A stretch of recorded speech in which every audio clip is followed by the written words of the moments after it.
Hey guys, FilthyRobot here, bringing you another guides, tips, and tricks video. Today we're talking about the new starts in Battlebrothers. I was going to do a quick breakdown of what they look like, some of the suggested gameplay for them, and some of the difficulties that you might encounter with these starts. So let's get started. Rebuilding a company is the basic start that existed prior to the new Warriors of the North DLC, which is the DLC which added all these cool new starts. I think this adds a ton of replayability, and I'm super excited about the overall impact on the game. I think it will add a lot more hours for me to play. They're very different starts, and they're noticeably different. Rebuilding a company is the basic initial start. You're going to fight Hoggart, go through the standard play. If you just want to keep doing the same old, this is the option for you. A new company is 3 companions of various starting stats again, without going into Hoggart. So if you start into this, it's pretty similar to the existing start, maybe a little bit less newbie friendly, but still pretty damn newbie friendly.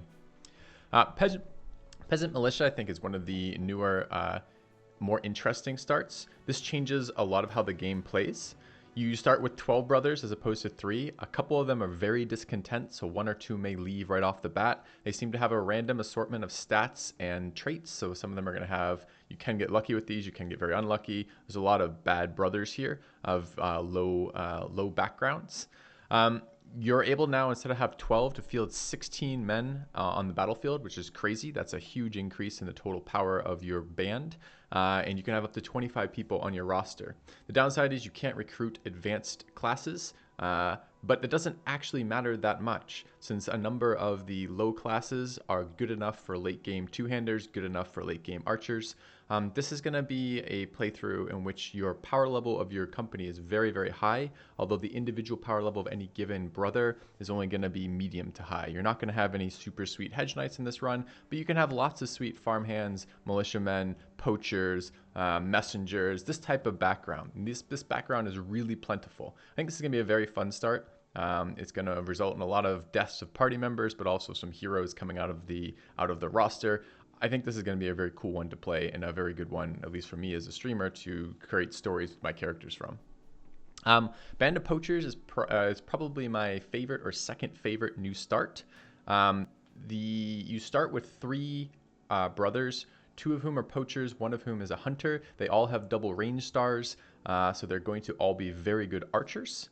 They start with random traits based on your seed, and you have both a slightly decreased inventory. I haven't seen how this scales up. I think you start with 81 as opposed to 89 for your basic inventory, and you have scouting, and scouting is so good. So there's 2 other benefits here. The first is your party moves slightly faster on the world map.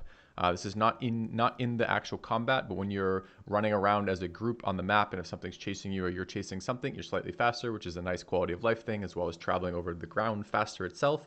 But the other thing it lets you do is when you mouse over a ruin or a fort or whatever, it might have said before enemy unknown or unscouted or some variation on this. It always tells you what's there, not the exact number, but the same as it would if you had scouted, if you actually had a read on that camp. So it will say like many, few, etc., which are translations to a range of enemies in that. That's super cool. These are such great abilities.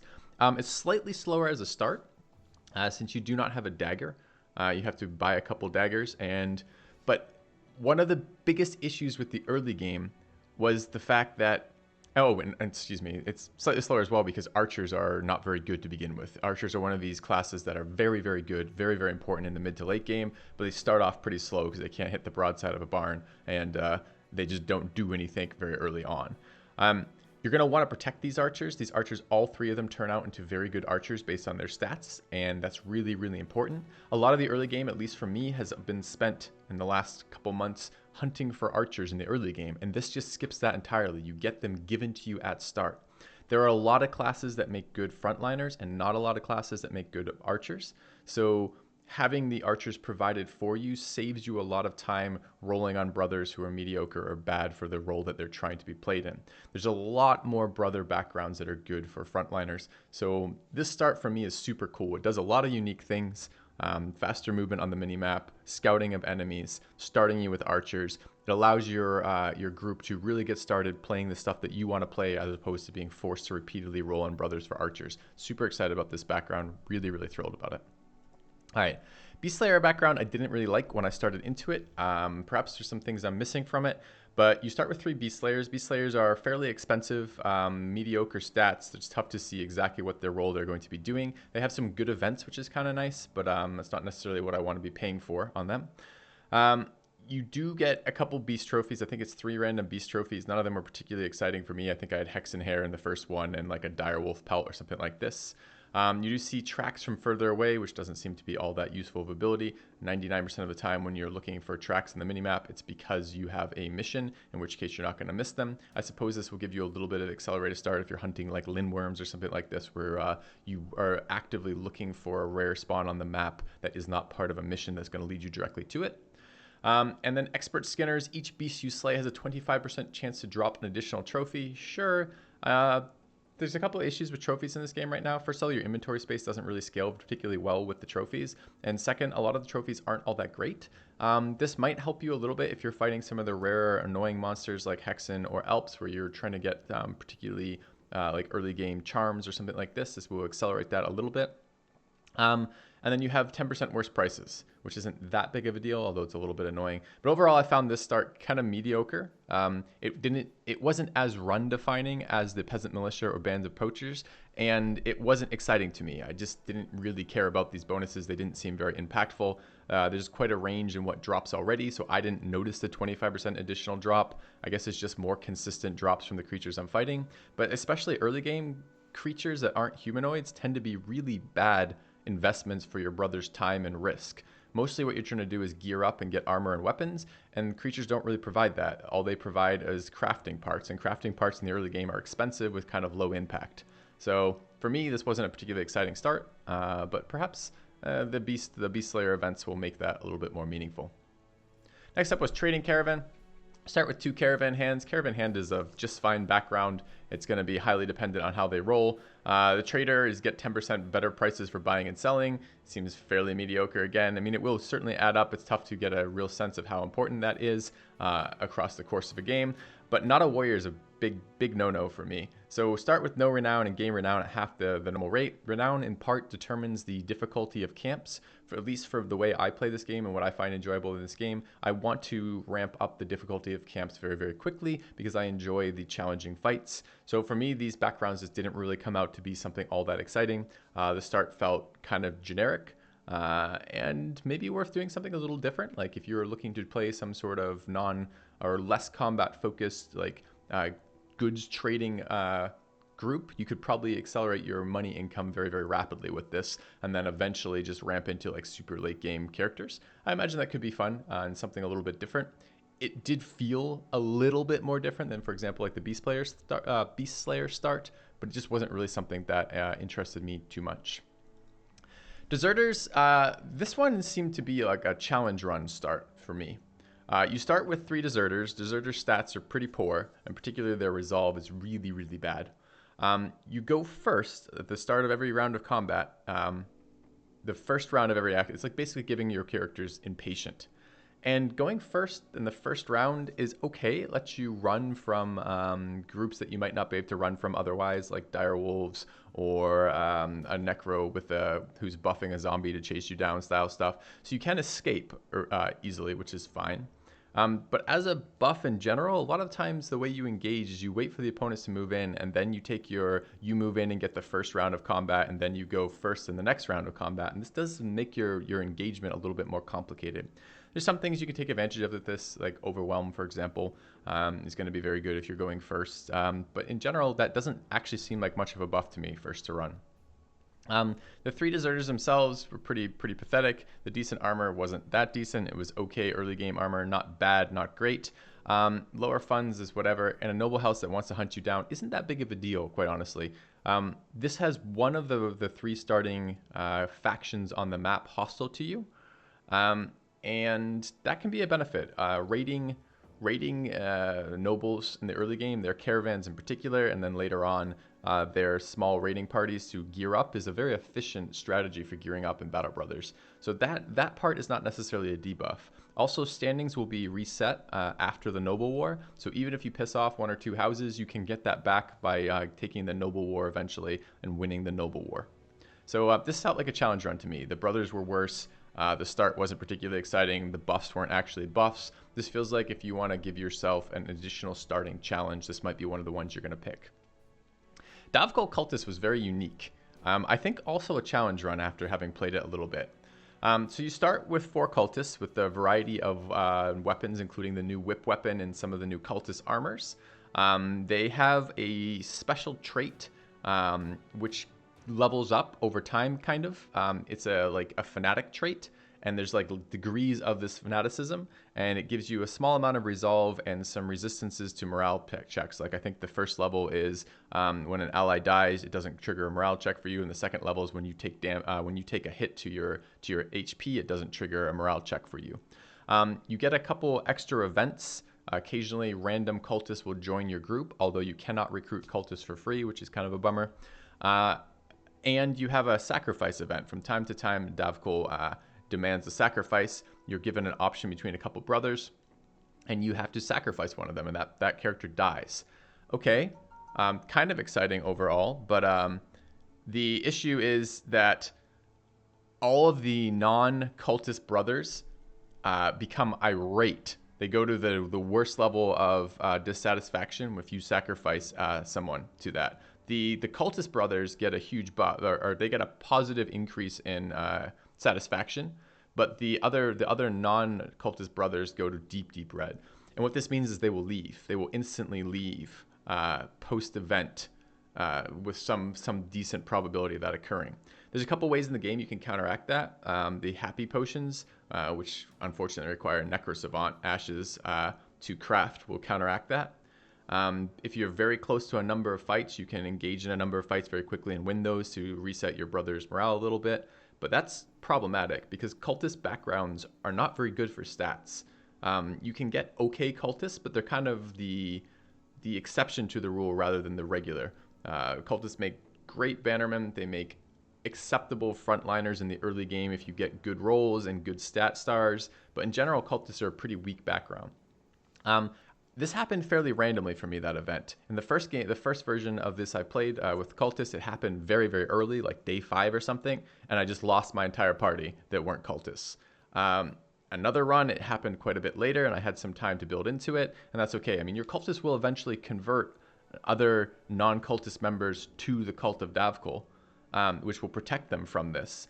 And your new cultists who join, so your starting cultists have that level of fanatic resolve, and then your new cultists, as they join and experience that event, it will level that up. So that event, the sacrifice event, does trigger that increase in value of all your brothers. But it's a resolve value, not a melee attack or melee defense or ranged attack value. So it's going to be a weird balance of keeping those events rolling and advancing your Davkol bonuses while keeping your non-cultist brothers happy and not leaving your party. So for me, it ended up being a bit of a challenge run because I couldn't reliably recruit non-cultist backgrounds, and cultists weren't very good. It was kind of interesting, the lore element of that, and I almost wished it was a little bit either more predictable or more often that it was occurring, because it really determines how you're going to spec your party. You're either going to go all cultists and have some disposable non-cultist members, or you're going to build a fairly normal party and hope that event occurs rarely enough that you have time to figure out some way to protect your party from the negative effects of that. Interesting start. Probably a challenge run, a little bit more difficult because you're using worse brothers. All right, next up was Northern Raiders. This is either my first or second. I think this and Band of Poachers were my favorite starts for the new expansion. Both very, very interesting. And I think Northern Raiders, Band of Poachers, Militia, and Lone Wolf were the most unique kind of starts. The most different styles of gameplay, and maybe cultists in there. But this is another great one. So you start with 3 excellent brothers, very good stats, very good stars. The stars and stats don't seem to change very much. Some of the traits will change, but the stars and stats are pretty fixed, similar to the way they are fixed with the companion rolls off of any given seed in the initial game. And they're very good. And you start with a triple resolve monk. So you have 3 raiders in the front ranks and a triple resolve monk in the back ranks. That's a perfect bannerman and 3 excellent frontliners. They also start at level 3, which is great. So they start already leveled, and they start with gear of a pretty decent quality. I think it's like a 55, 95, 75 chest plate or something like that. You start with 2 hostile factions, Most of the time, those factions seems to be the two northern factions. You see like a band of one faction, a band of another faction, and the third faction is friendly with you, but the first two are hostile. Although I did have one seed that rolled horizontally, so it was like the western band, the western band and the central band of groups, factions were hostile to me, and the eastern band wasn't, which was kind of interesting. So it does push you, most of the time, it pushes you out of the north. And the north is where the bulk of the raiders are spawning, so it will limit how quickly you can get to the new enemy types, which is a little bit unfortunate. But those three excellent brothers really help for the early game. Already having bad relationships with two of the factions incentivizes you to do things like raid peasants and caravans, which is a very powerful start in this game. It's always been a very powerful start in this game, so you can very quickly gear up. And the pillager's ability is absolutely nuts. You have a high chance to get any items from slain enemies as loot. What this tends to do is you get a lot of zero durability items from opponents. You get a lot of like chest plates that you normally destroy by attacking them to death. You will get dropping for you, same with weapons. And it's a pretty high chance. You get a lot of extra gear from this. And considering this game, the early game of this game is often very much about gearing up, that's a very powerful buff. It was quite a unique start. I really like it. You have to spend the first couple of days traveling out of the lands where you start, because where you start, everyone's hostile and you can't buy from hostile towns. The limitations of this start have for me always been finding adequate positions to buy tools from. Since there's so many of the settlements are hostile to you and you can't purchase from them, that's a bit of a problem. And then finding enough ways to recruit archers. Ranged units are super important in this game, and having access to only 1/3 of the towns on the map heavily reduces the number of actual recruitable people that you have available to try out. But this was my either first or second favorite start trying this out. Very cool. Super excited about that. There's going to be some great runs that start with Northern Raider starts. Lone Wolf is the final new one. On Lone Wolf, you start with a single Hedge Knight who you do have to pay. The Hedge Knight always starts with 3 melee attack, 2 melee stars. He seems to have increased stats, and he also starts with triple fatigue stars. He's a really beastie character. He starts with, I think it's 190 armor, chest armor, and a fairly decent helm, I think a 200 helm, and the tier 1 two-handed sword. So he starts very powerful. The downside of this is, you start with pretty poor funds, and you have to pay him a lot per day.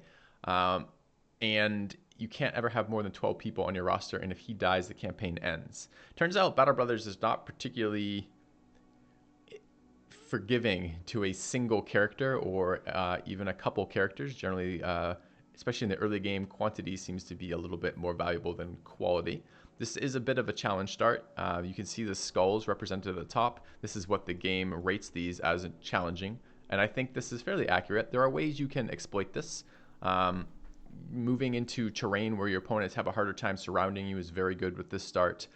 You do get very accelerated experience. You can run this as a solo brother for a while to get huge amounts of experience for just something a little bit different, doing things like following other caravans or pulling groups of enemies into other groups of enemies so that there are other bodies on the field that are not directly your men to take some of this damage is important. Choosing the terrain you fight on is important. You do one-hit a lot of things with that sword to begin with, which is very powerful. But you will get screwed by things like stuns or your resolve breaking or punctures from daggers and this type of thing.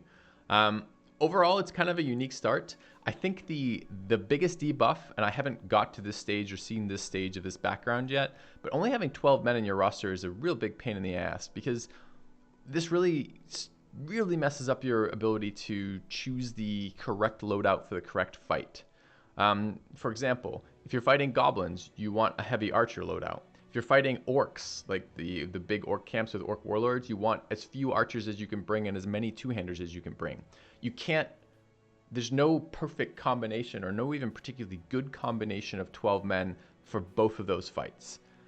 You want 6 ranged units in the goblin fight, and you want 0 ranged units or 1 ranged unit in the orc fight.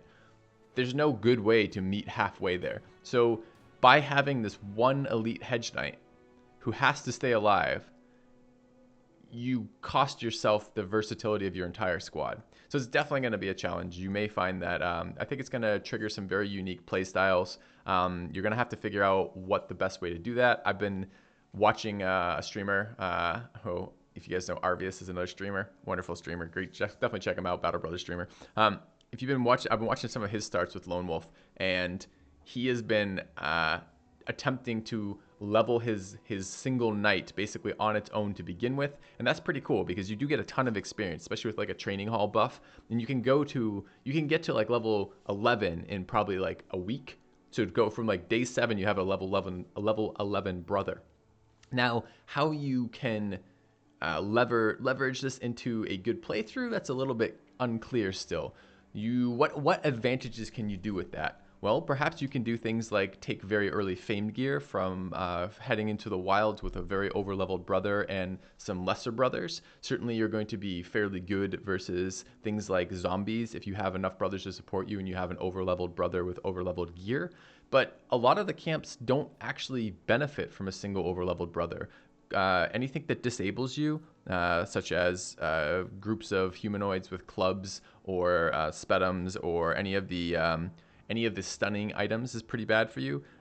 Nets and punctures are pretty bad for you. Overwhelm off of things like the tier 2 wolves is pretty bad for you. Spiders with their poison that reduces your AP is pretty bad for you. A lot of the fights that you take in this game really penalize you for only having a low unit count or one powerful unit and a lot of weak units. Hexen are the same way.